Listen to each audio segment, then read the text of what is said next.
और भाषण और कौशल ये क्या है, ध्वनि विज्ञान में आते हैं। पठन और लेखन कौशल ये लिपि विज्ञान में होते हैं। अगला है श्रवण कौशल। उद्देश्य श्रुत्वा ग्रहणम, उसका उद्देश्य क्या होता है, श्रुत्वा ग्रहण मतलब सुनकर ग्रहण करना। भाषा का ग्रहण प्राय श्रवण के माध्यम से होता है, लेकिन केवल सुनना मात्र श्रवण कौशल नहीं होता, बल्कि ध्यान पूर्वक आशय को ग्रहण करना भी श्रवण कौशल कहलाता है। श्रवण कौशल में आने वाली विधियां, श्रवण कौशल में आने वाली विधियां कौन कौन सी है। श्रवण कौशल में आने वाली विधियों में आता है वक्ता द्वारा तीव्र, अस्पष्ट, तेज या धीमी आवाज में श्रोता का ध्यान सुनने से के बजाय कहीं और होना, या फिर बहरापन, या फिर कोलाहल। ये किस में आता है, श्रवण कौशल में आता है।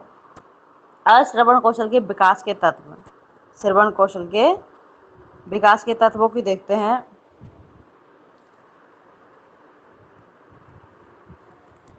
श्रवण कौशल के विकास के तत्व, इसमें आ गया वक्ता के प्रति श्रद्धा, विषय का और रुचिकर होना, वक्ता के संप्रेषण के शैली है।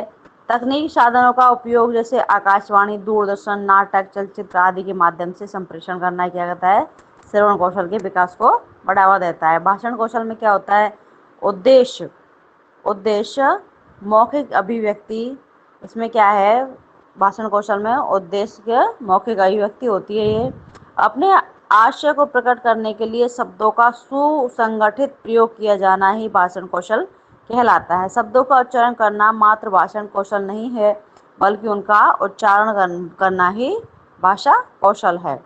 अगला आता है पठन कौशल। पठन कौशल का मतलब है कि उद्देश्य और पठित्वा ग्रहण मतलब पढ़कर ग्रहण करना। केवल पढ़ना मात्र पठन कौशल नहीं है, बल्कि ध्यान पूर्वक पढ़कर उसके अर्थ को ग्रहण करना पठन कौशल है। छात्र पढ़कर ही अर्थ का अन्वेषण करता है। सुनने मात्र से अशुद्धियां संभव है, अतः उनका निवारण पढ़ने से ही होता है। श्रवण की अपेक्षा पठन से अधिक स्थायी ज्ञान की प्राप्ति होती है। पठन कौशल में ध्वनि का महत्व अधिक होता है। अगला है लेखन कौशल। लेखन कौशल का मुख्य उद्देश्य लेखिका व्यक्ति होती है, मतलब लिखकर अपने आशय को प्रकट करने के लिए शब्दों का संगठित प्रयोग किया जाता है, लेखन कौशल कहलाता है। इसके अंतर्गत हमें यह ध्यान देना चाहिए कि शब्दों का प्रयोग शुद्ध होना चाहिए और सुसंगठित होना चाहिए। अध्यापन कौशल में प्रस्तावना कौशल का मुख्य उद्देश्य पूर्व ज्ञान परीक्षण है। अध्यापन कौशल में क्या होता है कि प्रस्तावना कौशल का मुख्य उद्देश्य किस पर होना चाहिए, पूर्व ज्ञान पर आधारित होना चाहिए। प्रश्न पूर्व ज्ञान से संबंधित किए जाने चाहिए। प्रश्न ज्ञात से अज्ञात की तरफ होना चाहिए। प्रश्न में क्रमबद्धता होनी चाहिए और अप्रासंगिक न हो। क्रमबद्धता होनी चाहिए और अप्रसंग से हटके नहीं होना चाहिए। अगला है प्रश्न सरल व स्पष्ट होना चाहिए। और क्या है इसमें, अंतिम प्रश्न समस्यात्मक होना चाहिए, जो पाठ की ओर पढ़ने वाले को प्रस्तावना कौशल के अंतर्गत शिक्षक के द्वारा पांच सवाल किए जाते हैं, जिसमें 4 में क्रमबद्धता होती है तथा एक सवाल समस्यात्मक होना चाहिए। अन्वेषण प्रधान कौशल, प्रस्तावना कौशल का अंतिम समस्यात्मक की तरफ अन्वेषण प्रधान प्रश्न पूछे जाते हैं। इस तरह के प्रश्नों से छात्रों में चिंतन शक्ति, कल्पना शक्ति व मनन शक्ति का विकास होता है। अगला आता है श्यामपट्ट। फ्रेंड्स, हमने ये जो वीडियो बनाई है इसमें आपकी पहली और दूसरी इकाई तो हमने पहले ले ली है, शिक्षा कौशल की, मनोविज्ञान की, और सारी इकाइयाँ हैं जो हमने इसी वीडियो में सब ले लिया है। वीडियो थोड़ी सी बड़ी होगी, लेकिन आपको शॉर्ट रूप में सबको व्याख्या सहित एक ही वीडियो चल जाएगा और अच्छे से समझ में आएगा। और इस चैनल को प्लीज़ लाइक एंड सब्सक्राइब जरूर करें, जिससे आपको आने वाली वीडियो में आपको लाभ, कम समय में अधिक लाभ मिल सके। Thank you friends. चलते हैं श्यामपट्ट कौशल। श्यामपट्ट कौशल किससे होता है, लेखन कौशल। श्यामपट्ट पर लिखना होता है, तो ये लेखन कौशल के लिए। श्यामपट्ट पर लिखे गए प्रश्न स्पष्ट हो, इन शब्दों का आकार ऐसे हो कि प्रत्येक छात्र देख सके। प्रमुख सेकंड है कि प्रमुख प्रश्नों को दिखाने के लिए अंडरलाइन का प्रयोग करना चाहिए। श्यामपट्ट लिखते समय 45 डिग्री का कोण होना चाहिए।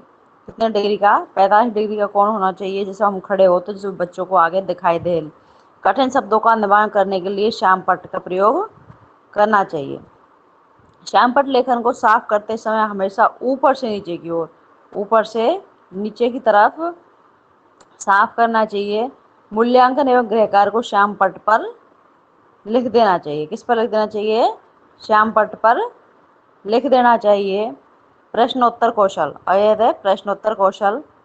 वे बच्चों से प्रश्न किए जाएंगे तो किस प्रकार से वे अपने उत्तर को बताते हैं। प्रश्न ऐसा होना चाहिए कि जो विषय से संबंधित हो तथा सार्थक होना चाहिए, उसका भाव स्पष्ट और शुद्ध हो। प्रश्न का स्तर छात्र के स्तर के समान हो। प्रश्न का स्तर कितना कैसा हो? छात्र के स्तर के समान होना चाहिए। ऐसा नहीं कि तीसरी क्लास का बच्चा है और 8वीं क्लास के क्वेश्चन करो उससे। प्रश्न क्रमबद्ध और व्यवस्थित हो। प्रश्न कैसे हो? क्रमबद्ध और व्यवस्थित होना चाहिए। अगला है प्रवाह कौशल। प्रवाह कौशल में चलते हैं। प्रवाह कौशल का मुख्य उद्देश्य निरंतरता या प्रवाह है। इस कौशल का प्रवाह शिक्षक उन छात्रों के लिए करता है जो पढ़ने से विचलित होते हैं। जो पढ़ने से विचलित होते हैं उसे प्रश्न करके प्रोत्साहन करना तथा पुनर्बलन का प्रयोग करना इस कौशल के अंतर्गत आता है। पुनर्बलन मौखिक या लिखित या सकारात्मक या नकारात्मक हो। पुनर्बलन कैसा हो? पुनर्बलन लिखित, मौखिक, सकारात्मक या नकारात्मक होना चाहिए। अध्यापन कौशल की विधियाँ। अध्यापन कौशल की विधियाँ कौन कौन सी होती है वह देखते हैं। शिक्षण, शिक्षण में कौन सा आता है? व्याकरण शिक्षण में श्रेष्ठ विधि कौन सी है? आगमन तथा निगमन विधि। उद्देश्य कैसा होता है? इसका भाग का ज्ञान होता है। पाठ्य योजना का मुख्य उद्देश्य क्या होता है? प्रस्तुतिकरण होता है। अगले देखते हैं पद्य शिक्षण। पद्य शिक्षण में क्या होता है? खंडानयन होता है। इसको थोड़ा इधर से इधर देख लेना। खंडानयन विधि होती है। खंडानयन विधि होती है। इसका उद्देश्य क्या होता है? ग्रहण करना। पाठ्य योजना का उद्देश्य होता है आदर्श वाचन। और यदि अगला आता है गद्य शिक्षण। गद्य शिक्षण में क्या होता है? गद्य शिक्षण में व्याख्यान विधि होती है। इसका व्याख्यान विधि होती है। इसका रसानुभूति से उद्देश्य होता है इसका। और इसका पाठ्य योजना का मुख्य उद्देश्य क्या होता है? शेषर वाचन, संवेद वाचन या फिर अभिनय करना। नाटक शिक्षण। नाटक शिक्षण में क्या है? अभिनय संवाद, अभिनय या फिर संवाद। इसका उद्देश्य क्या होता है? संस्कार देना। पाठ्य योजना का मुख्य उद्देश्य है इसका अभिनय करना। अनुवाद शिक्षण में क्या है कि द्विभाषा विधि होती है और इसका क्या है? द्विभाषा ज्ञान होता है उद्देश्य। इसका पाठ्य योजना का मुख्य उद्देश्य होता है साक्षातानुवाद। क्या होता है? साक्षातानुवाद होता है। अगला चलते हैं गद्य शिक्षण की विधियाँ। गद्य शिक्षण की विधियाँ कैसी होती है? एक तो होती है शिक्षण केंद्र विधि। शिक्षण केंद्र विधि होती है जो शिक्षक केंद्र विधि, शिक्षक पर आधारित एक होती है बालक केंद्र विधि। शिक्षक केंद्र विधि कौन कौन सी होती है? व्याख्यान विधि, ये शिक्षक केंद्र विधि होती है। शिक्षक केंद्र विधि, व्याख्यान विधि, ऐतिहासिक विधि, व्याख्यान प्रदर्शन विधि, ट्यूटोरियल विधि, अभिक्रमित अन्वेषण विधि, समीक्षा विधि। बालक केंद्रित विधि कौन कौन सी होती है? प्रोजेक्टर विधि, चर्चा विधि, हाँ, और ये होती है अब्लाइंटन विधि, निगमन विधि, आगमन विधि, होरिस्टिक विधि। और चलते हैं व्याख्यान विधि पे, चलते हैं शिक्षक केंद्र आधारित विधि पे कि इस विधि के अंतर्गत शिक्षक केवल व्याख्या देता है, बालक सुनते हैं, कुछ समय तक छात्र सक्रिय रहते हैं लेकिन बाद में निष्क्रिय हो जाते हैं, उनको इंटरेस्ट नहीं आता। इस तरीके से यह विधि शिक्षक केंद्रित विधि होती है। इस विधि की प्रवर्तक तो पता नहीं है इसका। ऐतिहासिक विधि। ऐतिहासिक विधि में क्या आता है? इस विधि के अंतर्गत शिक्षक पढ़ाते समय आसपास की वस्तुओं को जोड़ता है। इस विधि के प्रवर्तक ब्रूनर साहब है। व्याख्या विधि में क्या है? व्याख्या विधि, इसको प्रदर्शन विधि कहते हैं। व्याख्या विधि को प्रदर्शन विधि भी कहते हैं। इसको है, इस विधि में बालक और शिक्षक दोनों सक्रिय होते हैं। इस विधि में बालक और शिक्षक दोनों सक्रिय होते हैं जिससे छात्र की समस्याएं दूर हो जाती है। इस विधि का प्रवर्तक भी पता कौन है भाई? अगला है ट्यूटोरियल विधि। इस विधि के अंतर्गत कक्षा के छात्रों को छोटे छोटे समूह में बांटकर शिक्षक उनके पास जाकर समस्याओं का समाधान करते हैं। अगला है क्रमित अनुदेशन विधि, इस विधि के प्रवर्तक स्किनर्स है। इस विधि के प्रवर्तक स्किनर। इसमें पाठ्य पुस्तक को छोटे छोटे पदों में लौटकर शिक्षण कार्य होता है, बांटकर शिक्षण कार्य होता है, और बालक अपनी अनुक्रिया दिखाता है, जिससे बालक को नवीन ज्ञान की प्राप्ति होती है। अगला है समीक्षा विधि। इस विधि के अंतर्गत शिक्षक छात्रों का मूल्यांकन करता है। इस विधि का शिक्षक छात्रों का मूल्यांकन करता है। अगला आता है बाल केंद्रित विधि। बाल केंद्रित विधि, इसमें क्या है, पहला है प्रोजेक्ट विधि। पहला क्या है इसमें, प्रोजेक्ट विधि। इस विधि के अंतर्गत शिक्षक छात्रों को प्रोजेक्ट कार्य देते हैं, जिससे बालक में समस्या दूर करने की प्रवृत्ति जागृत करता है। अगला है चर्चा विधि।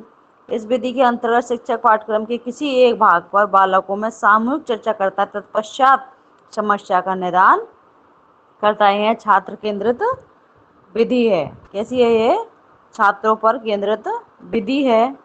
अगला है असाइनमेंट कार्य। इस विधि में छात्रों को दो प्रकार के कार्य दिए जाते हैं, पहला गृह कार्य, दूसरा विद्यालय या फिर कक्षा कार्य। जो बालक गृह कार्य करने में असमर्थ होता है तो उसे कक्षा में कार्य नहीं करने दिया जाता। निगमन विधि। निगमन विधि में क्या होता है, इस विधि के अंतर्गत पहले छात्रों को नियम बता करके छात्रों को उदाहरण दिया जाता है।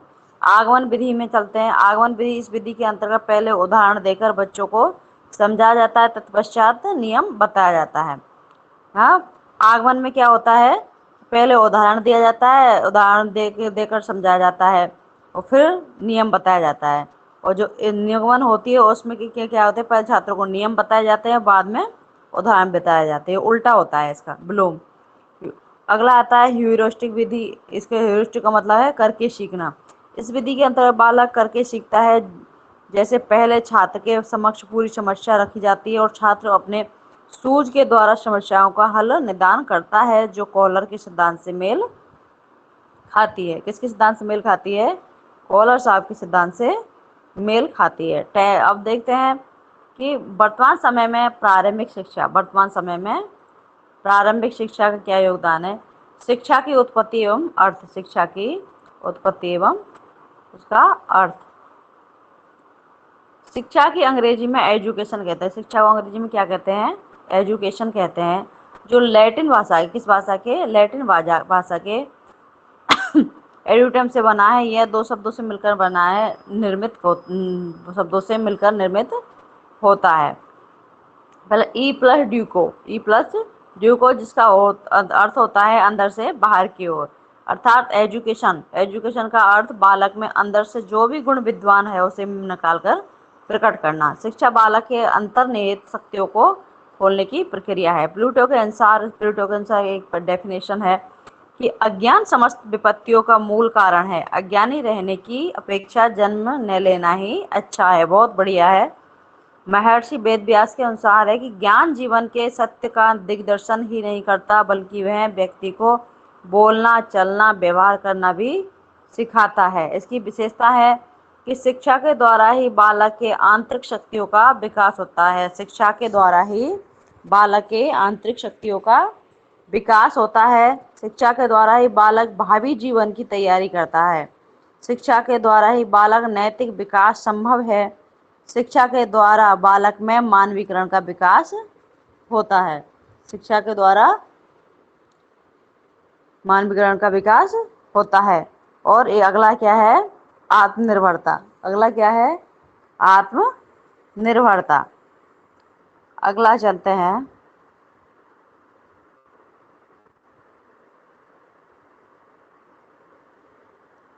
अगला चलते हैं आवश्यकता की पूर्ति में सूक्ष्म बनाना। आवश्यकता की पूर्ति में सूक्ष्म बनाना, जन्मजात प्रवृत्तियों में सुधार करना, सामाजिक नियमों का ज्ञान, कुरीतियों में विनाश में सहायक, सामाजिक भावना का विकास, भावात्मक एकता, अधिकार तथा कर्तव्यों का ज्ञान, और वातावरण में समायोजन। शिक्षा के प्रमुख उद्देश्य। शिक्षा के कौन कौन से उद्देश्य होते हैं।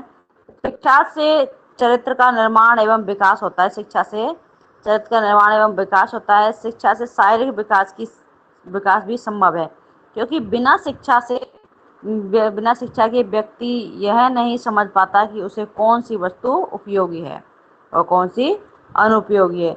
शिक्षा से ही ज्ञान और जीवों का पार्य मतलब अपने जीवन की जो आजीविका है, नौकरी हो, जो सारी चीजें हैं।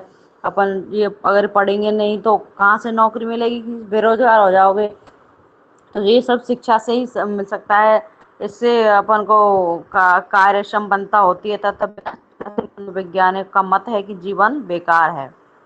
शिक्षा से ही संस्कृति एवं आध्यात्मिक का विकास होता है। शिक्षा का यह उद्देश्य है कि बालक को उसकी संस्कृति और धर्म पर बने जितने नियम है उससे मालूम हो जाते हैं।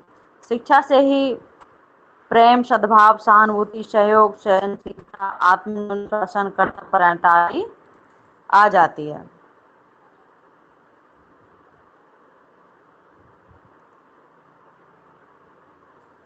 अगला है शिक्षा के प्रकार। शिक्षा के तीन प्रकार है: औपचारिक शिक्षा, अनौपचारिक शिक्षा, औपचारिक शिक्षा। औपचारिक शिक्षा में देखते हैं कि यह शिक्षा एक नियमित शिक्षा होती है। जैसे एक स्कूल होगा जिसका नियत समय पर खोलने और बंद करने का समय होता है, अध्यापक निर्धारित होते हैं, पाठ्यक्रम निर्धारित होता रहता है। अनौपचारिक शिक्षा में क्या होता है? इस शिक्षा के अंतर्गत किसी प्रकार की व्यवहारिकता नहीं की जाती। यह शिक्षा समय का या नियम होती है। यह शिक्षा समय या नियम होती है। यह आडंबर रहित तथा जीवन पर्यंत चलने वाली शिक्षा होती है। निरौपचारिक शिक्षा कौन सी होती है? निरौपचारिक शिक्षा, इसके अंतर्गत दूरस्थ शिक्षा, मुक्त विश्वविद्यालय द्वारा दिया गया शिक्षा इसके अंतर्गत आता है। इसमें बालक को अपने परिवार तथा समाज से भी प्राप्त हो सकती है शिक्षा, स्कूल जरूरी नहीं है। इस शिक्षा में बहुआयामी शिक्षा भी आती है। शिक्षा में बहुआयामी शिक्षा भी आती है। अगला है वैदिक काल की शिक्षा। वैदिक काल की शिक्षा के अंतर्गत क्या है कि विद्या प्राप्त करने की आयु ब्राह्मण को 8 वर्ष, क्षत्रिय को 11 वर्ष, वैश्य को 12 वर्ष और शूद्र को शिक्षा उपलब्ध ही नहीं थी पहले। वैदिक कालीन शिक्षा वेदों पर आधारित थी, जो गुरु के घर या वैदिक कालीन शिक्षा वेदों पर आधारित थी, जो गुरु के घर या गुरुकुल में प्राप्त की जाने वाली शिक्षा थी, जिसका स्रोत वेद होता था।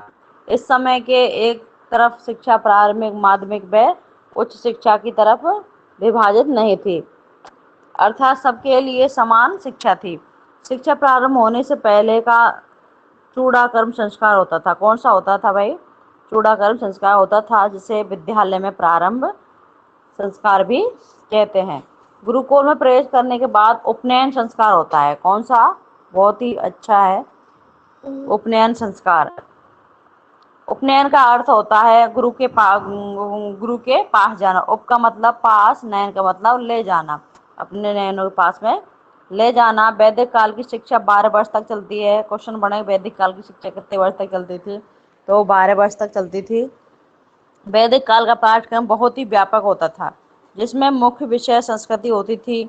इसके अलावा उपनिषद, पुराण, नीति शास्त्र, इतिहास, गणित, विज्ञान, सैन्य शिक्षा, अर्थशास्त्र इत्यादि विषय सम्मिलित थे। 12 वर्ष की शिक्षा के पश्चात समावर्तन संस्कार होता था। कौन सा?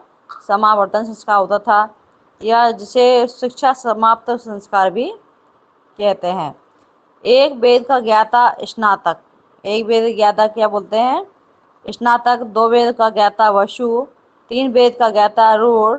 4 वेद का ज्ञाता आदित्य कहलाता था।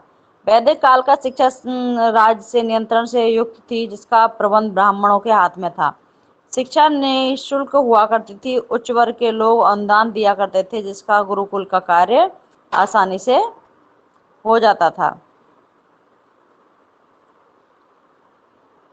अगला है कि वैदिक कालीन शिक्षा का आकार पुस्तकीय न होकर मौखिक होता था। पुस्तकीय न होकर मौखिक होता था। और ये कौन सी थी? आवासीय व्यवस्था नहीं थी वहां पर।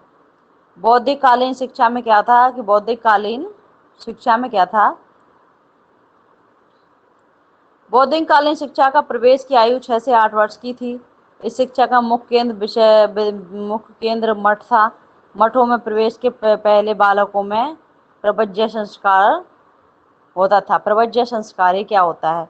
इस संस्कार के अंतर्गत बालक अपना सिर मुड़वा करके, पीला वस्त्र धारण करके, चौकी पर बैठ करके गुरु को प्रणाम वंदना करता है। इसके बाद में मठ का छात्र बन जाता है। वैदिक कालीन शिक्षा में प्रव्रज्य संस्कार के बाद 3 शपथ दिलाई जाती है। बुद्धं शरणं गच्छामि, संघं शरणं गच्छामि, धम्मं शरणं गच्छामि। इस शपथ के बाद बालक को 10 कठोर नियम का पालन करना पड़ता है। कितने नियमों का? 10 कठोर नियमों का पालन करना पड़ता है। पहला, चोरी न करना, असत्य न बोलना, हत्या न करना, अशुद्ध उच्चारण न करना, वर्जित समय पर भोजन न करना, मादक पदार्थों का सेवन न करना, श्रृंगार की वस्तुओं का प्रयोग वर्जित था, बिना दिए हुए किसी का वस्तु धारण नहीं करना। अगला है, सोना चांदी जैसी बहुमूल्य वस्तुएं दान में न लेना, नृत्य संगति तमाशा से दूर रहना।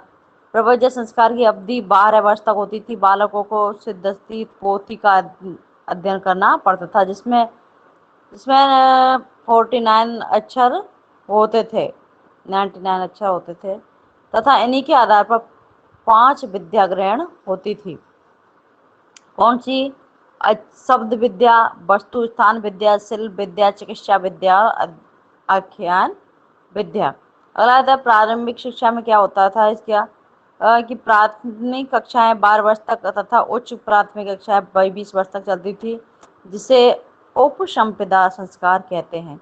उपसंपदा संस्कार, उपसंपदा संस्कार के बाद बालक भिक्षुक बन जाता है। क्या बन जाता है? भिक्षुक बन जाता है, अर्थात संघ का अस्थायी सदस्य बन जाता है।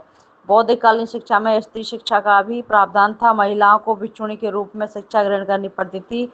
बौद्धकालीन शिक्षा में सभी के लिए शिक्षा अनिवार्य थी, परंतु चांडालों के लिए माता पिता की अवहेलना करने वाले विकलांग, कान से बहरा, नपुंसकता सहित इन बालकों को शिक्षा नहीं दी जा सकती थी। वीडियो को थोड़ा तेज करेंगे फ्रेंड्स, क्योंकि अगर ज़्यादा टाइम लगाए तो वीडियो लंबी ज़्यादा हो जाएगी और आप थोड़ा बोर हो जाओगे। छात्र जीवन संबंधी नियम, छात्र जीवन संबंधी नियम, बोर होने का कोई काम नहीं है फ्रेंड्स। आपकी एग्जाम नज़दीक आने वाली है तो पढ़ना तो पड़ेगा ही। तो एक वीडियो में आपको सारी शिक्षा मनोविज्ञान की सारी इकाइयाँ कंप्लीट मिल जाएंगी, इसको व्याख्या सहित। सादा जीवन, साधारण वस्त्र, अत्यंत कठोर अनुशासन जीवन, तत्पर रहने की प्रतिज्ञा। पाठ्यक्रम में क्या होता था कि धर्म शास्त्र, दर्शन शास्त्र, तर्कशास्त्र, चिकित्सा शास्त्र, संस्कृति एवं सभी विषय पर आहार संस्कृत हुआ करता था। इसके अलावा बाकी विषय का आधार पाली भाषा में पढ़ाई जाती थी। शिक्षण विधि में क्या है? मुस्लिम कालीन शिक्षा बिस्मिल्लाह। प्राथमिक में क्या है? मकतब, और सेकंड में क्या है? मदरसा उच्च प्राथमिक शिक्षा होती थी। इसमें अरबी फारसी में शिक्षा दी जाती थी। अगला है, ये तो पढ़ लिया गया था ना।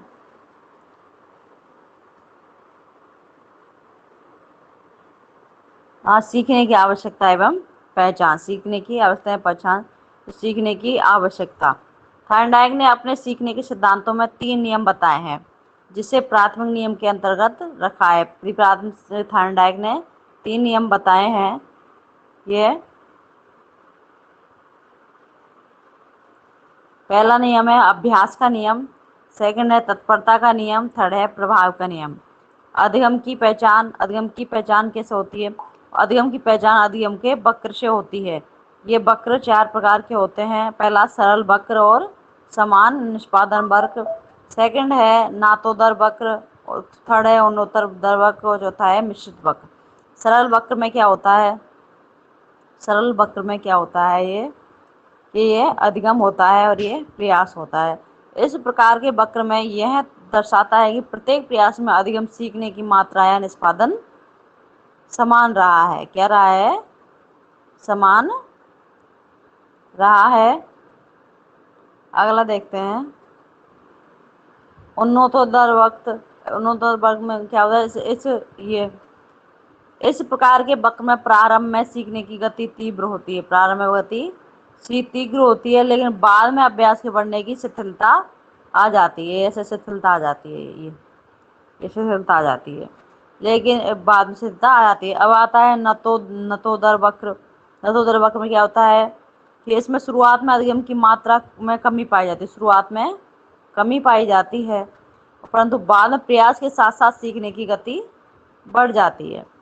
मिश्रित वक्र में क्या होता है कि इसमें शुरुआत में तथा अंत में अधिगम की मात्रा की कमी पाई जाती है। शुरुआत में तथा अंत में अधिगम की मात्रा में कहीं पाया तथा मध्य प्रयासों में समृद्धि पाई जाती है। मध्य प्रयासों में ये समृद्धि पाई जाती है। इसमें घटता बढ़ता निष्पादन करता रहता है। इसमें एस आकार का भी वक्र कहा जाता है। कौन सा एस आकार का वक्र किसे कहा जाता है? मिश्रित वक्र को। अगला देखते हैं। वीडियो को सब्सक्राइब जरूर कर ले सभी भाई बहनों से निवेदन है, और लाइक जरूर करें, वीडियो पूरी देखें। अधिगम पठार। जब अधिगम में किसी कारण बस प्रयास करने के बाद भी अधिगम की मात्रा में किसी प्रकार की वृद्धि नहीं होती है तो अधिगम एक ही स्थान पर स्थिर हो जाता है। इसी स्थिरता को क्या कहते हैं? अधिगम का पठार कहते हैं। अधिगम के पठार के उत्तरदायी होने के नियम और कारण। पहला है शारीरिक मानसिक थकान, सेकंड है रुचि ध्यान व इच्छा का अभाव, थर्ड है शारीरिक मानसिक अपरिपक्वता, और चौथा है अनुचित वातावरण। अधिगम अंतरण या रूपांतरण या स्थानांतरण, इससे देख लेना। जब पहले सीखी गई अनुक्रिया कौशल के बाद में सीखी जाने वाली अनुक्रिया कौशल पर एक प्रभाव डालती है तो उसे प्रशिक्षण या अधिगम का स्थानांतरण कहते हैं। इस दूसरे शब्दों में जब एक विषय क्षेत्र में प्राप्त अनुभव दूसरे विषय क्षेत्र में सीखने में प्रभावित करता है तो उसे अधिगम अंतरण स्थानांतरण कहते हैं। यह तीन प्रकार का होता है। पहला सकारात्मक, नकारात्मक, और तीसरा होता है शून्य तथा उदासीन।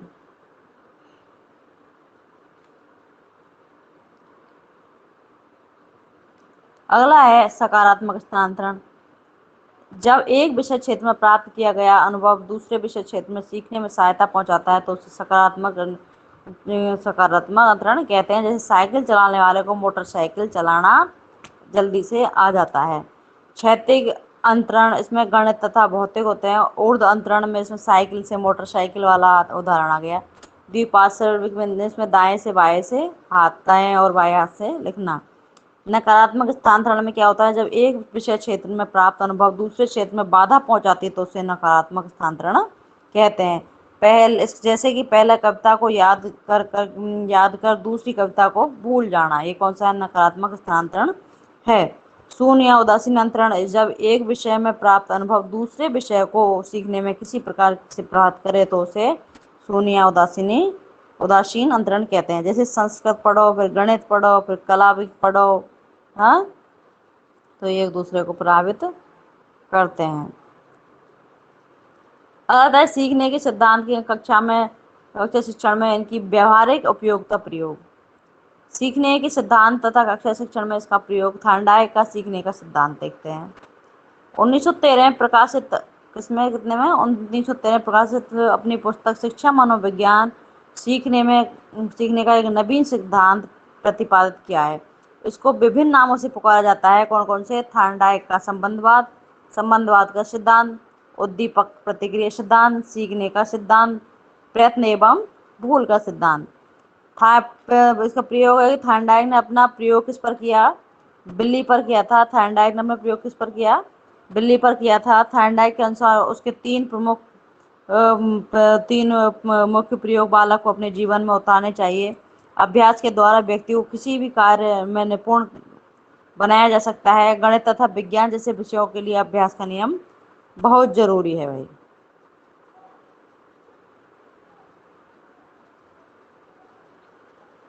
अभ्यास के द्वारा गलतियों में सुधार किया जा सकता है और व्यक्ति अंततः अपनी उद्दीपक के पास पहुंच जाता है। धैर्य एवं परिश्रम की भावना उत्पन्न होती है।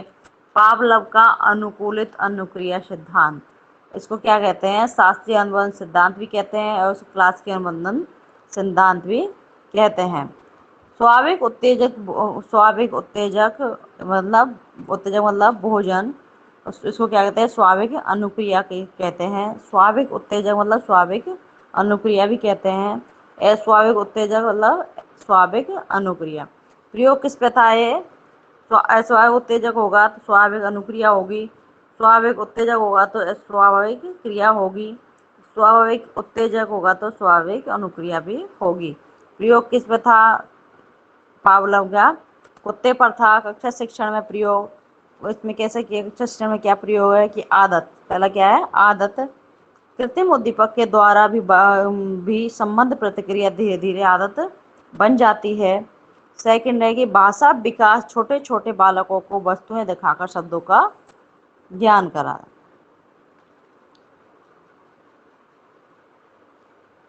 अगला है कि बुरी आदतों का त्याग, सुलेख व अक्षर विन्यास जैसे विषयों में अधिक उपयोगी है।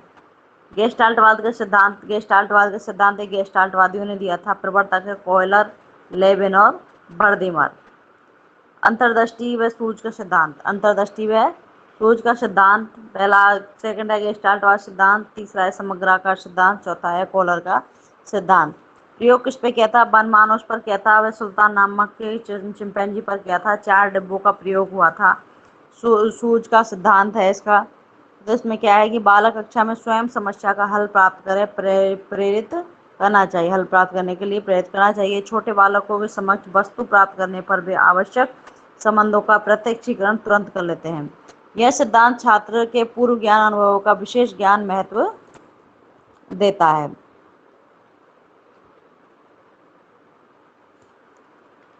क्रिया प्रसूत अनुबंधन सिद्धांत, OR या RS थ्योरी का सिद्धांत, प्रवर्तक है इसके स्किनर, प्रयोग है चूहा, और फर्स्ट प्रयोग किस पे था, चूहा पर, और सेकंड किस पे था, कबूतर पर।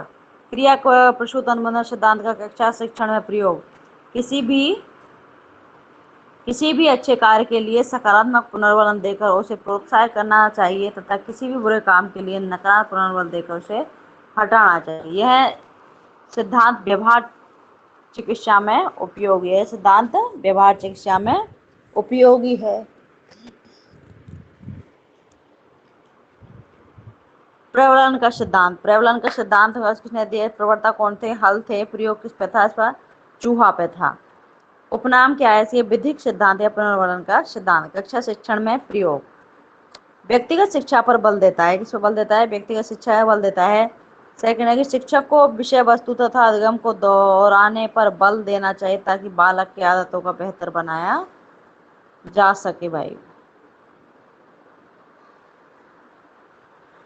अगला है कक्षा शिक्षण में इनकी व्यवहारिक उपयोगिता, कक्षा शिक्षण में इनकी व्यवहारिक उपयोगिता, मानव जीवन के प्रत्येक क्षेत्र के सीखने के नए नए आयाम आते हैं। जीवन के प्रत्येक क्षेत्र में अधिगम का सिद्धांत मूल्यवान होता है। वे सभी व्यवहार जीवन के व्यक्तिगत, सामाजिक, आर्थिक पक्षों की शांति पूर्वक और आनंददायक बनाते हैं। ये सभी व्यवहार मनोविज्ञान सिद्धांतों पर बनाते हैं, ये सभी व्यवहार मनोविज्ञान सिद्धांतों पर निर्देशित होकर सीखे जाते हैं। जीवन के विभिन्न पक्षों में सुधार लाने के लिए समकालीन मनोविज्ञान ने क्रिया प्रसूत अनुबंधन, सामाजिक अधिगम आदि के सिद्धांतों के आधार पर अनेक तकनीकी विधियों का प्रयोग होता है। दिव्यांग छात्रों हेतु विशेष व्यवस्था, छात्रों का वर्गीकरण कैसे किया, सामान्य बालक की क्या है कि इनकी IQ कितनी होती है, 90 से 110 होती है। और एक और से विशिष्ट बालक, छात्रों का वर्गीकरण सामान्य विशिष्ट के आधार पर किया। सामान्य बालक में क्या होता है, ये बालक जिनकी IQ 90 से 110 के बीच होती है वो सामान्य बालक होते हैं।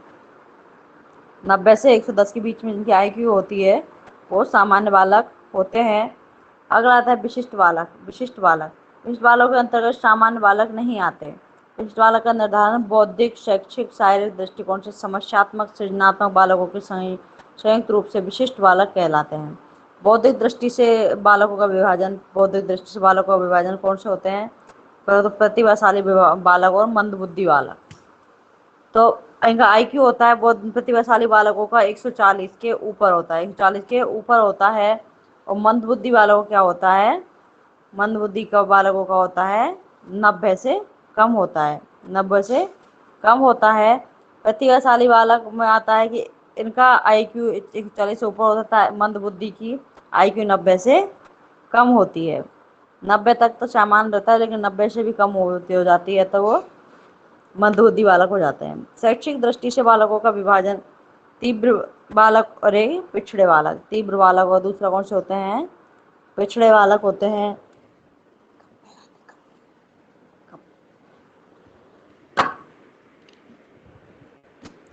अब है कि तीव्र बालक कैसे होते हैं। ऐसे बालक पढ़ने में तीव्र होते हैं जो अपनी कक्षा के आगे वाली कक्षा में सवालों के हल करने में सक्षम होते हैं।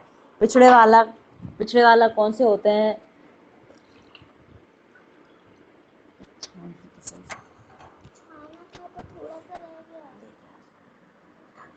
पिछड़े बालकों में क्या आता है?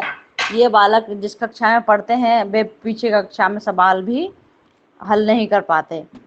अगर समस्यात्मक बालक वे बालक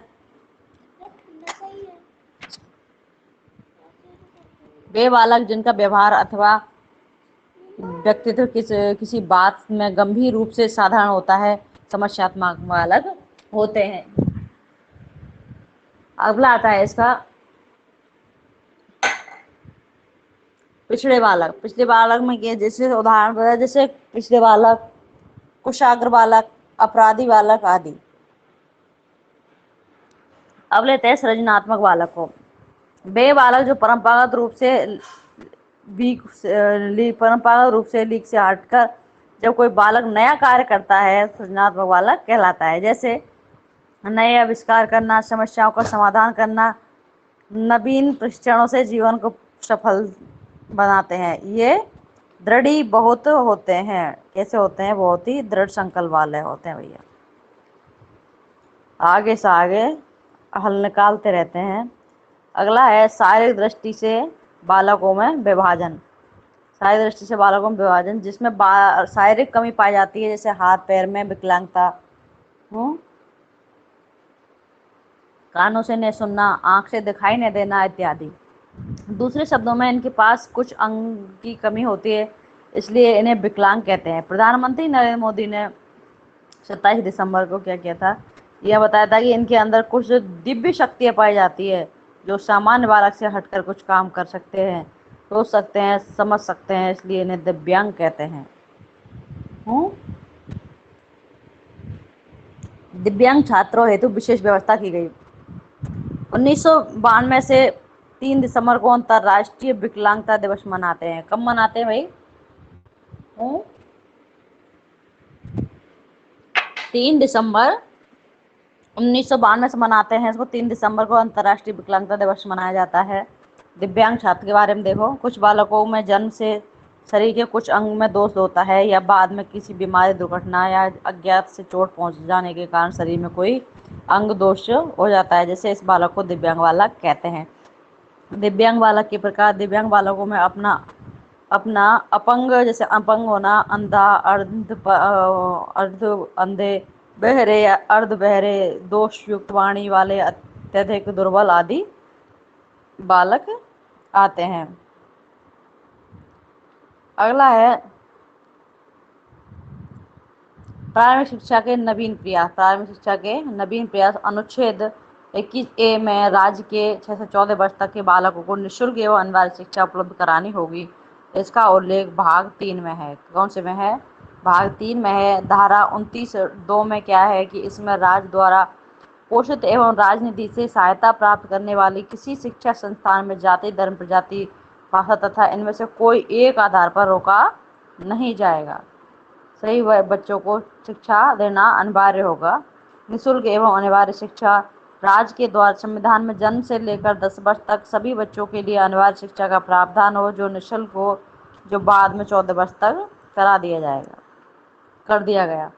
बाल अधिकारों में क्या है कि संयुक्त राष्ट्र संघ में 20 नवंबर को बाल अधिकार का गठन किया गया। अनुच्छेद 56 के अंतर्गत बाल अधिकार का गठन हुआ, जिसमें 191 देशों ने समर्थन किया था। कितने देशों ने? 191 देशों ने समर्थन किया था। अगला है कि शिक्षा अधिनियम 2009। शिक्षा अधिनियम 2009 में क्या है कि इस अधिनियम के अंतर्गत, ये बहुत ही इंपॉर्टेंट है ये टॉपिक, RT एक्ट 2009 वाला। इस अधिनियम के अंतर्गत प्राथमिक विद्यालय 1 किलोमीटर के परिधि में होना चाहिए। कितने में? 1 किलोमीटर परिधि में होना चाहिए, क्योंकि बच्चे छोटे होते हैं। उच्च प्राथमिक 6 से 8 के लिए विद्यालय की परिधि 3 किलोमीटर की रेंज में होनी चाहिए। 6 से 8 वाले बालकों के लिए पेयजल की व्यवस्था, शौचालय व्यवस्था तथा खेल का मैदान होनी चाहिए। कलकत्ता मदरसा की स्थापना, कलकत्ता मदरसा की स्थापना 1991 में वारेंग हेस्टिंग्स ने की थी। बनारस संस्कृत कॉलेज की स्थापना जॉन एन डंकन ने 1991 में किया था। कॉलेज की स्थापना एलिफिंस्टन ने पेशवा की सहायता से की थी। 1800 में लॉर्ड बेलेंजली ने की थी। भारत में आधुनिक शिक्षा का जन्मदाता कौन है? चार्ल्स ग्रांड ने की थी। पाश्चात्य विवाद कब हुआ था? 1813 से 33 ईस्वी तक, जिसमें ब्रिटिश कंपनी ने 1 लाख रुपए की धनराशि भारतीय शिक्षा पर खर्च की थी, परंतु यह स्पष्ट नहीं था कि यह खर्च हिंदी या अंग्रेजी शिक्षा किस पर होगी। इस विवाद को समाप्त करने के लिए मैकाले ने निष्पंदन सिद्धांत का प्रयोग किया। अब चलते हैं कि वुड का घोषणा पत्र क्या था। वुड का घोषणा पत्र कब दिया था? 14 जुलाई 1854 में। 14 जुलाई 1854 में यह घोषणा पत्र आया, जिसमें छनाईकरण के सिद्धांत को स्वीकार किया गया था। शिक्षक प्रशिक्षण विद्यालय शिक्षकों का अच्छा वेतनमान शिक्षा के उद्देश्य निर्धारित कर प्रत्येक प्रांत में शिक्षा विभाग की स्थापना कराया। वुड ने 1856 तक प्रत्येक प्रांत में शिक्षा विभाग की स्थापना की थी। 1857 में मुंबई, चेन्नई, कोलकाता में विश्वविद्यालय खोले गए। शिक्षक योजनाओं में सरकारी अनुदान में वृद्धि हुई। राधा कृष्णन आयोग 4 नवंबर 1948 में आया था। माध्यमिक शिक्षा आयोग 23 सितंबर 1952 को मुदालियर कमिश्नर आया था, जिसकी माध्यमिक शिक्षा आयोग कहते हैं। क्या कहते हैं? माध्यमिक शिक्षा आयोग कहते हैं। अगला है जीवन कौशल प्रबंध एवं अभिव्यक्ति। इसको ध्यान से देखना फ्रेंड्स, अगली इकाई शुरू हो गई है। आरटीएक 2009 हो गया है और अगला क्या है? जीवन कौशल एवं अभिव्यक्ति। जीवन कौशल अभिव्यक्ति में चलते हैं। अभिव्यक्ति व्यक्ति के संपूर्ण व्यक्तित्व का महत्वपूर्ण पक्ष है। अभिव्यक्ति मनोसामाजिक अवधारणा है जो विभिन्न परिस्थितियों में व्यक्ति के द्वारा किए जाने वाले व्यवहार की प्रवृत्ति को बताता है। किसी वस्तु, परिस्थिति, स्थिति, व्यक्ति, संस्था, क्रियाकलाप, योजना आदि के संबंध में व्यक्ति विशेष के विचार व पूर्ण धारणाएं उस व्यक्ति की अभिव्यक्ति कहलाती है। 1880 से 90 के दशक में अभिव्यक्ति के संबंध में एक नई अवधारणा प्रस्तुत की गई, जिसे ABC एक कॉन्सेप्ट कहा गया है, जिसे हिंदी में संभाव्य दृष्टिकोण कहा जाता है। इस प्रकार है वो संभाव्य मतलब भाव पक्ष, संज्ञानात्मक पक्ष एक दूसरे से जुड़ा हुआ है, संज्ञान। अगला है कि व्यवहारात्मक पक्ष।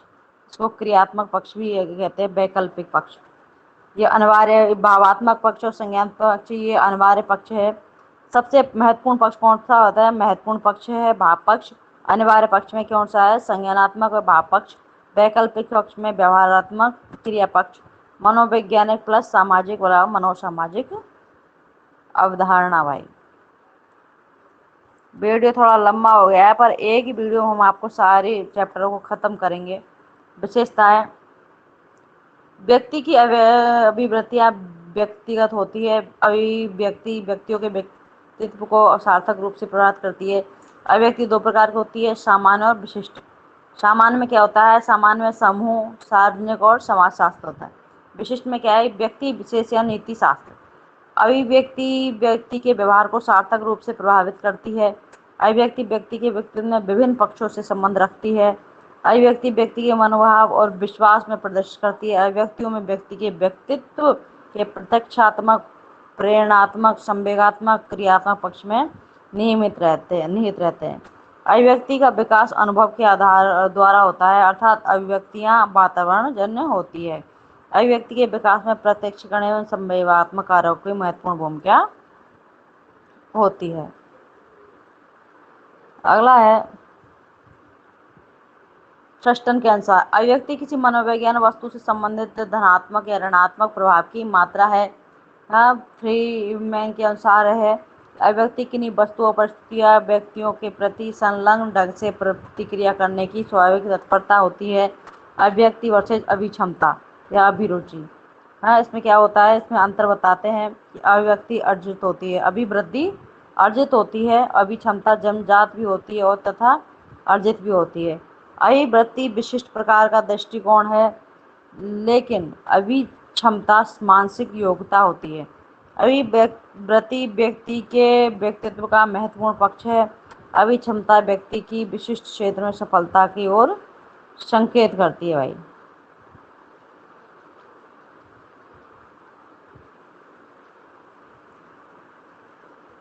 अभिवृत्ति और विश्वास समानता। अभिवृत्ति में विश्वास दोनों व्यवहार को सार्थक रूप से प्राप्त करते हैं।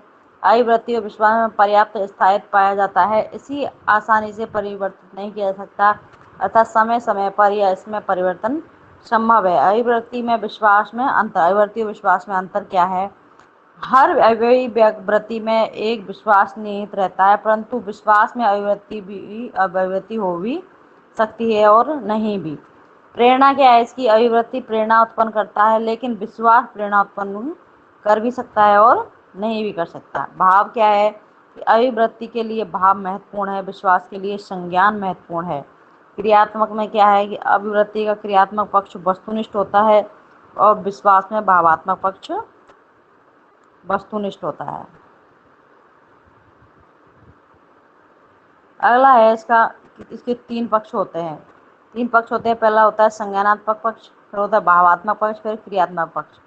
हाँ, और इसमें क्या होता है कि इसमें एक पक्ष होता है जो संज्ञानात्मक पक्ष होता है। ये इसमें क्या तीन पक्ष होते हैं जो पर्याप्त स्थायी होते हैं, है ना। अगला है इसकी राय जब धारणा में बदल जाती है तो अभिव्यक्ति बन जाती है।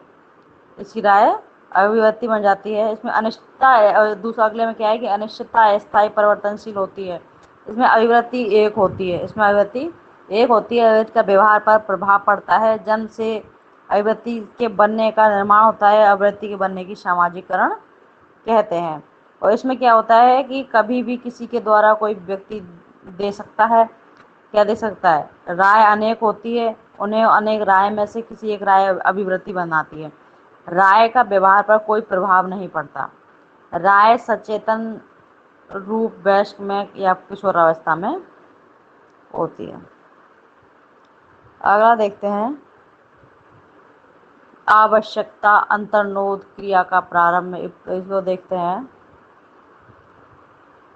ये एक चक्र है। क्या है? एक चक्र है। आवश्यकता अंतर्नोद, इसमें क्या है? क्रिया का प्रारंभ होता है, फिर अभिप्रेरणा का तनाव होता है, सतत प्रयास एवं क्रिया व्यवहार होते हैं। अभिप्रेरकों का चक्र है ये, अभिप्रेरकों का चक्र है ये सारा। अब आता है उद्देश्य की प्राप्ति। कैसे होती है? प्रोत्साहन से होती है। प्रोत्साहन कब मिलता है? जब आवश्यकता होती है। आवश्यकता कब होती है? जब अंतर्नोद होता है।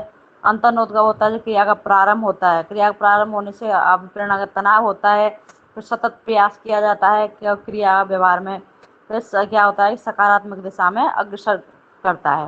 अब आता है अभिप्रेरक के कार्य। अभिप्रेरक के कार्य में चलते हैं। अभिप्रेरक के द्वारा किया गया व्यवहार चयनात्मक होता है। लक्ष्य निर्देशित व्यवहार में निरंतरता आती है। अभिप्रेरणा एक परिकल्पनात्मक परीक्षा है जो व्यवहार की संचालन एवं निर्धारण से संबंध रखती है। अभिप्रेरणा व्यक्ति के विशिष्ट प्रकार का कार्य करने के लिए उत्तेजित करती है। अभिप्रेरणा को प्रत्यक्ष निरीक्षण के द्वारा देखा जाना संभव है। यह एक उद्देश्य प्रकार की शक्ति होती है जिसमें प्रभावों का निरीक्षण कर पाना संभव है। अतः अभिप्रेरण एक मनोशारीरिक प्रत्यक्ष प्रत्यय अवधारणा है।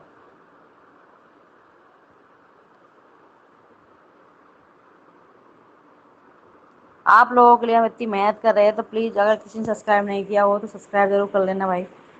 अभिप्रेरणा की विशेषता। अभिप्रेरणा में व्यक्ति का व्यवहार लक्ष्य निर्देशित करता है। अभिप्रेरणा व्यक्ति में ऊर्जा परिवर्तन करती है। अभिप्रेरणा की व्यवस्था में व्यक्ति अधिक उत्तेजित, अधिक क्रियाशील एवं अधिक ऊर्जावान होता है। अभिप्रेरित व्यवहार की प्रकृति चयनात्मक होती है। अभिप्रेरित व्यवहार में निरंतरता पाई जाती है। अभिप्रेरणा में भावात्मक उत्तेजना पाई जाती है। अभिप्रेरणा के मुख्य घटक। कितने होते हैं, 3 घटक होते हैं। पहला आवश्यकता, सेकंड अंतर्नोद या चालक, फिर प्रोत्साहन, प्रलोभन या उद्दीपन। आवश्यकता में क्या है कि आवश्यकता की पूर्ति सहायक होती है। अंतर्नोद और चालक में क्या है, अंतर्नोद की प्रकृति व्यवहार में क्रियात्मक होती है। प्रोत्साहन, प्रलोभन, उद्दीपन में क्या होता है, प्रोत्साहन की प्रकृति मनोवैज्ञानिक होती है। कैसी होती है, मनोवैज्ञानिक होती है। अगला है, ये तो भी पढ़ाया था, एक मिनट, ये रिपीट हो गया। हाँ, अगला आता है अभिप्रेरणा। अभिप्रेरणा पे देखते हैं कि अभिप्रेरणा कितनी प्रकार, ये 3 प्रकार, इसके 3 भागों में बांटा जाता है। आवश्यकता, अंतर्नोद, चालक और प्रोत्साहन में आवश्यकता शारीरिक होती है। आवश्यकता कैसी होती है, शारीरिक होती है। अंतर्नोद चालक व्यवहार क्रियात्मक होता है। प्रोत्साहन के सब मनोवैज्ञानिक होता है। तो चलते हैं शारीरिक। शारीरिक में क्या होता है, शारीरिक क्या होता है, मूलभूत आवश्यकता पर। मूलभूत आवश्यकता, मनोसामाजिक आवश्यकता। मूलभूत आवश्यकता क्या होती है, जैविक आवश्यकता, जैसे भूख। भूख में क्या है, काम, प्रवृत्ति या हवा इत्यादि। अगला आता है प्यास, निद्रा, विश्राम, प्रेम। ये क्या होती है, शारीरिक। मनोसामाजिक आवश्यकता क्या होती है, प्रतिष्ठा, संग्रहशीलता, संग्रहशीलता, सुरक्षा, स्नेह, सानिध्य, स्वीकृति है और सम्मान। अगला आता है अभिप्रेरणा का सिद्धांत। अभिप्रेरणा के सिद्धांत है ये, और ये इनके प्रतिपादक है। तो चलते हैं सिद्धांत। मूल प्रवृत्ति का सिद्धांत किसने दिया, विलियम मैकडूगल ने दिया था। शरीर क्या क्रिया सिद्धांत किसने दिया था, मार्गन ने दिया था। अंतर्नोद का सिद्धांत ये किसने दे दिया था, हल ने दिया था। और ये अंतर्नोद का मान्यता सिद्धांत किसने दिया था, स्पेनर ने दिया था। अंतर्नोद सिद्धांत का प्रतिपादन किस सिद्धांत के आधार पर किया गया, तो ये किया गया था मूल प्रवृत्ति के सिद्धांत पर। स्व यथार्थीकरण सिद्धांत ये मैस्लो ने दिया था। निष्पत्ति प्रेरणा सिद्धांत ये मैक्लेन ने दिया था। आंतरिक प्रेरणा सिद्धांत ये हार्लो ने दिया था। प्रणोद न्यूनता सिद्धांत ये हल ने दिया था। प्रत्याशा सिद्धांत ये व्यक्तिगत ब्रूम में दिया था। अभिप्रेरणा का ओबी मॉडल, व्यवस्थित व्यवहार का परिमार्जित मॉडल, ये स्किनर ने दिया था। एक्स वाई का सिद्धांत है डगलस ग्रीगर ने दिया था। अपरिपक्वता एवं परिपक्वता का सिद्धांत है क्रश एजाइनिस ने दिया था। समानता का सिद्धांत ये एडम ने दिया था। ईआरजी का सिद्धांत ये क्लेटन ने दिया था। किसने दिया था, क्लेटन ने दिया था। अगला है अधिगम्य अभिप्रेरणा। अधिगम्य अभिप्रेरणा का क्या महत्व है। अधिक अभिप्रेरणा लक्ष्य प्राप्त करने में सहायता प्रदान करती है। अभिप्रेरणा व्यवहार को नियंत्रित करने में सहायता प्रदान करती है। अनुशासन बनाने में सहायता प्रदान करती है। ध्यान केंद्रित करने में अभिप्रेरणा सहायता प्रदान करती है। अभिप्रेरणा निर्माण क्षेत्र में सहायता प्रदान करती है। अभिप्रेरणा रुचि एवं मानसिक विकास में सहायता प्रदान करती है। अब आता है मानव मूल्य। मानव मूल्य, ह्यूमन वैल्यू। मूल्य चिरस्थायी होता है। क्या होता है इसका मूल्य, चिरस्थायी होता है। मानव मूल्य के प्रकार, पहला होता है उद्देश्य, उद्देश्य की दृष्टि से, फिर आता है दृष्टिकोण की दृष्टि से। तो उद्देश्य की दृष्टि से भी 2 प्रकार का होता है, पहला साधन मूल्य, फिर होता है साध्य मूल्य। दृष्टिकोण की दृष्टि से सकारात्मक मूल्य और फिर होता है नकारात्मक मूल्य। साधन मूल्य में क्या होता है, जिसके द्वारा साध्य तक पहुंचा जा सके उसे साधन मूल्य कहते हैं। जैसे धैर्य, विनम्रता, उत्तरदायित्व, सहारण, जिज्ञासा, ईमानदारी, ये किसमें आते हैं, साधन मूल्य में। किसमें आते हैं, साधन मूल्य में आते हैं। अगला आता है साध्य मूल्य, जिसे व्यक्ति सदैव प्राप्त करना चाहता है, जैसे न्याय, स्वतंत्रता, ज्ञान, शांति, समानता, संतोष। अतः ह्यूमन वैल्यूज, मानव मूल्य। मूल्यों का संबंध गहरे नैतिक आदर्शों से होता है, जिसको यथार्थ रूप में साकार करने के लिए नैतिक नियम बनाए जाते हैं। मूल में समाज की एक समझ होती है। यह मूल्य व्यक्ति के सामाजिक जीवन में संभव और श्रेष्ठ बनाने के लिए आवश्यक है। मूल्यों के विकास की परंपरा को बचाए रखने के लिए, मूल्यों की निरंतरता को बनाए रखने के लिए, मूल्यों के एक पीढ़ी से दूसरी पीढ़ी में स्थानांतरण के लिए सामाजिक मानव रीति रिवाज के लिए क्या है, प्रथाएं इत्यादि बनाई जाती है। मूल्यों के 3 आयाम होते हैं। कौन से, जैविक मूल्य, सामाजिक मूल्य और आध्यात्मिक मूल्य। जैविक मूल्य में क्या होता है, जैविक को बनाए रखने के लिए आवश्यक मूल्य जल, पानी, भोजन, हवा। और सामाजिक मूल्य में क्या है? सामाजिक मूल्य समाज द्वारा सुरक्षा, न्याय, संपत्ति, स्वास्थ्य। आध्यात्मिक मूल्य में क्या है? सत्यम, शिवम, सुंदरम, सत्यता, सुंदरम, पवित्रता। ये क्या होते हैं? इसमें आध्यात्मिक मूल्य में होते हैं। अगला है मानव मूल्य के प्रकार। दृष्टिकोण की दृष्टि से, दृष्टिकोण की दृष्टि से सकारात्मक मूल्य, फिर होता है नकारात्मक मूल्य। सकारात्मक क्या होता है? शांति, न्याय और संतोष होता है। नकारात्मक में अशांति, अन्याय और असंतोष होता है। मानव मूल्यों की विशेषताएं। मूल्य जन्मजात नहीं होते, मूल्य सीखे जाते हैं। मूल्य आदर्श के रूप में होते हैं। मूल्य अमूर्त होते हैं। मूल्यों के बारे में विचार किया जाता है या सोचा जा सकता है। मूल्य विभिन्न मूल्यों के नैतिक प्रतिमान के मूर्त रूप होते हैं। मूल्य में एक सोपान कम होता है। उच्च स्तरीय मूल्य को आदर्श मूल्य के रूप में हमारे समाज के द्वारा स्वीकार किया जाता है। मूल्य सापेक्षता वस्तुनिष्ठ होते हैं। मूल्यों की स्थापना एक लंबे विकास क्रम में परिणाम स्वरूप होती है, इसलिए इसकी प्रकृति स्थिर होती है। मानव मूल्यों का निर्माण या निर्धारण वो कैसे होता है? कि सामाजिक स्थिति, समाज, भौगोलिक स्थिति या और वंशानुक्रम के द्वारा। अगला है शिक्षक के उद्देश्य। शिक्षक के उद्देश्य कौन से होते हैं? शिक्षा की लोकतांत्रिक प्रक्रिया हो। शिक्षा का वातावरण लोकतांत्रिक होना चाहिए, धर्मनिरपेक्ष होना चाहिए, सबके लिए समान मूल्य होने चाहिए, विचार और कर्म की स्वतंत्रता होनी चाहिए। ऐसे इसमें आपको क्वेश्चन आएगा जिसमें ऑप्शन तरह तरह के ऑप्शन दे देंगे और एक ऑप्शन में से राइट ऑप्शन दे दिया जाएगा, तो आपको राइट पे टिक करना है। दूसरे के प्रति संवेदनशील बनना, प्रतिकूल परिस्थितियों में दक्ष बनना, लोकतांत्रिक प्रक्रिया में सभी छात्र भागीदारी ले, आर्थिक एवं सामाजिक बदलाव में भूमिका। शिक्षण में शिक्षक में की शिक्षण में भूमिका। छात्र विशिष्ट, अध्यापक सामान्य। शिक्षक के लिए सारे छात्र विशिष्ट होने चाहिए।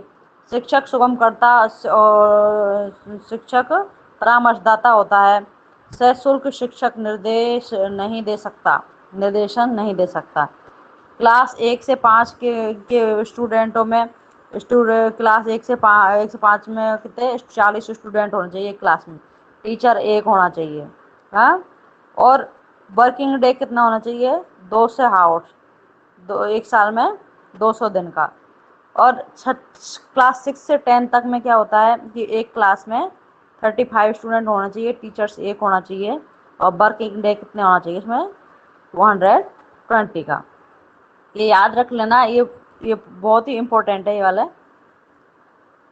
अगला चलते हैं पुरस्कार एवं दंड।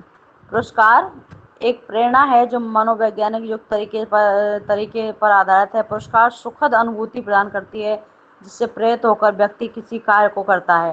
पुरस्कार का परिणाम व्यक्ति को सुख, संतोष और प्रसन्नता का अनुभव कराता है। पुरस्कार 2 प्रकार का होता है, एक मूर्त, दूसरा अमूर्त। मूर्त में क्या होता है? प्रमाण पत्र देना, प्रगति पत्र देना, छात्रवृत्ति देना, कप, मेडल, शील्ड, ट्रॉफी आदि।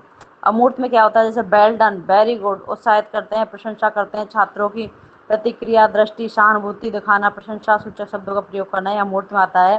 पुरस्कार देने का उद्देश्य क्या होता है? कि छात्रों को अनुशासन प्रिय बनाना, छात्रों में अध्यापक प्रति आदर भाव उत्पन्न करना, छात्रों को रुचि, उत्साह, लगन के साथ अध्ययन करने के लिए प्रेरित करना, छात्रों को अन्य क्रियाकलापों में भाग लेने के लिए प्रेरित करना। दंड में क्या होता है? वर्तमान शिक्षा में दंड निषेध है। वर्तमान शिक्षा में दंड निषेध है। ये निषेधात्मक प्रेरणा है। ये कैसी है?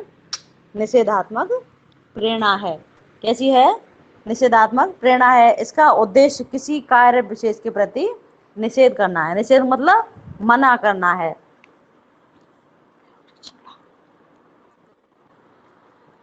अगला है दंड के प्रकार। दंड के कौन कौन से प्रकार होते हैं? पहला होता है शारीरिक दंड। पहला कौन सा होता है? शारीरिक दंड, फिर मानसिक दंड, आर्थिक दंड, वैधानिक दंड, सामाजिक दंड और मनोवैज्ञानिक दंड। दंड का उद्देश्य क्या होता है? दंड का उद्देश्य सुधार संबंधी उद्देश्य से दिया गया दंड। सुधार संबंधी उद्देश्य से दिया गया दंड, प्रतिरोध संबंधी उद्देश्य से दिया गया दंड, प्रतिशोध संबंधी उद्देश्य से दिया गया दंड, परिणाम बोधक संबंधी उद्देश्य से दिया गया दंड। दंड की प्रकृति व्यक्तिगत होनी चाहिए। दंड की प्रकृति किस होनी चाहिए?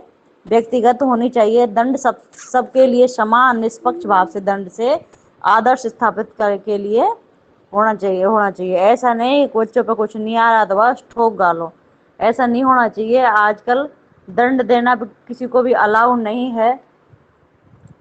तो आज की वीडियो मनोसामाजिक बाल मनोविज्ञान का हमारा टॉपिक सारी इकाइयाँ खत्म होती है।